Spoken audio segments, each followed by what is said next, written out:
কোকৰাঝাৰ ঘটনাক লৈ অনুষ্ঠিত হল বৈঠক। এই বৈঠকত অংশগ্ৰহণ কৰিলে বিটিচিৰ প্ৰধান হাগ্ৰামা মহিলাৰীৰ লগতে মুখ্যমন্ত্ৰীৰ নিৰ্দেশত এই বৈঠকত অংশগ্ৰহণ কৰিলে অসম চৰকাৰৰ মন্ত্ৰী জয়ন্ত মল্ল বৰুৱাই। কোকৰাঝাৰৰ গোষ্ঠীগত সংঘৰ্ষক লৈ এই বৈঠক অনুষ্ঠিত হৈছিল। বিভিন্ন দল সংগঠনে এই বৈঠকত অংশগ্ৰহণ কৰিছিল। হিংসাত্মক কোকৰাঝাৰত শান্তি সুদৃঢ় কৰাৰ লক্ষ্য আৰু এই বৈঠকত প্ৰতিগৰাকী নেতাই বিটিচি প্ৰশাসনক বিশেষ পৰামৰ্শ আগবঢ়ায়। ইণ্টাৰনেট সেৱা কৰ্তন কৰা কোকৰাঝাৰ সম্প্ৰতি অগ্নিগৰ্ভা হৈ পৰিছে আৰু অগ্নিগৰ্ভা কোকৰাঝাৰ পৰিস্থিতি নিয়ন্ত্ৰণলৈ আনিবৰ বাবে ৰাজ্য চৰকাৰৰ তৰফৰ পৰা বিশেষ ব্যৱস্থা গ্ৰহণ কৰা হৈছে। ইতিমধ্যে কোকৰাঝাৰত প্ৰয়োগ কৰা হৈছে BNSSৰ 163 ধাৰা, অৰ্থাৎ 4 গৰাকীতকৈ অধিক লোকৰ সমাৱেশত বাধা প্ৰদান কৰা হৈছে। কোকৰাঝাৰ বন্ধ কৰা হৈছে, ধৰ্ণা কাৰ্যসূচী, শোভাযাত্ৰা আদি বন্ধ কৰা হৈছে আৰু প্ৰশাসনৰ তৰফৰ পৰা প্ৰতিগৰাকী নাগৰিককে আইন শৃংখলা পৰিস্থিতি বৰ্তাই ৰাখিবৰ বাবে, আইন শৃংখলা পৰিস্থিতি মানি চলিবৰ বাবে আহ্বান জনোৱা হৈছে। আৰু কোকৰাঝাৰ প্ৰতিটো মুহূৰ্তৰ খবৰ ৰাখিছে মুখ্যমন্ত্ৰী ডক্টৰ হিমন্ত বিশ্ব শৰ্মাই। ডাভোছৰ পৰা ফোনযোগে DGP হৰমিত সিঙৰ সৈতে ফোনত বাৰ্তালাপ কৰি প্ৰতিটো মুহূৰ্তৰ খবৰতে মুখ্যমন্ত্ৰীগৰাকীয়ে নজৰত ৰাখিছে আৰু মুখ্যমন্ত্ৰীগৰাকীৰ নিৰ্দেশতে আজি ৰাজ্য চৰকাৰৰ মন্ত্ৰী জয়ন্ত মল্ল বৰুৱা এই বৈঠকত উপস্থিত আছিল।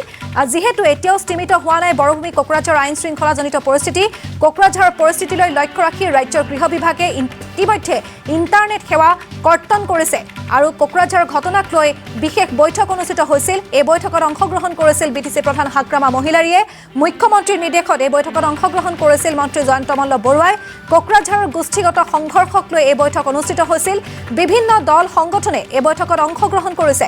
হিংসাত্মক কোকৰাঝাৰত শান্তি সুদৃঢ় কৰাৰ লক্ষ্যৰে বৈঠকত উপস্থিত প্ৰতিগৰাকী নেতাই বিটিচি প্ৰশাসনক বিশেষ পৰামৰ্শ আগবঢ়াইছে।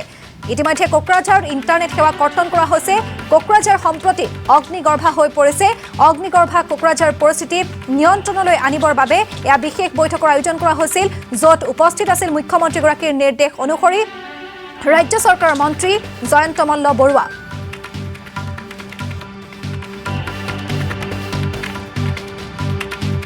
ভুল বুজাবুজিৰ কাৰণে এই দুটা দিন পৰহি আৰু যোৱাকালি কিছু নঘটিবলগীয়া ঘটনা এই অঞ্চলত সংঘটিত হৈছিলে, যিটো আমি সকলোৱে অত্যন্ত দুখিত হৈছোঁ। এই BTC অঞ্চলৰ এতিয়া বিকাশ আৰু উন্নয়নৰ সময়। এই সময়ত এনেকুৱা ঘটনাবিলাকে আমাক সকলোকে মনত দুখ দিয়ে আৰু এই ঘটনা সংঘটিত হোৱাৰ লগে লগে আমাৰ মুখ্যমন্ত্ৰী ডাঙৰীয়াই বিশদভাৱে সকলো খবৰ লৈ থকাৰ উপৰিও তেখেতে যোৱাকালিয়ে আৰক্ষী সঞ্চালক প্ৰধানক ইয়ালৈ পঠাইছিল। আৰক্ষী সঞ্চালক প্ৰধানে গোটেই ব্যৱস্থাটো তদাৰক কৰি আছিল আৰু আজি আমি দুগৰাকীকৈ মন্ত্ৰী, মই আৰু আমাৰ সতীৰ্থ মন্ত্ৰী চৰণ বড়ো ডাঙৰীয়া ইয়ালৈ আহিলোঁ। ইয়াত আহি আমি এই অঞ্চলৰ যিসমূহ সংগঠন আছে, বিভিন্ন জনগোষ্ঠীয় সংগঠন বা সামাজিক সংগঠন, সকলোৰে লগত বহি আলোচনা কৰিলোঁ। এটা স্বাভাৱিক পৰিৱেশ, এটা অভয়ৰ পৰিৱেশ যাতে সদায় কোকৰাঝাৰ বা BTC অঞ্চলত থাকে, তাৰ কাৰণে সকলোৱে সচেতনতাৰে কাম কৰিবৰ কাৰণে আহ্বান জনালোঁ। সকলোৰে লগত বহি আলোচনা কৰিলোঁ আৰু যিহেতু ৰিলিফ কেম্প 5টা ৰিলিফ কেম্প হৈছিলে,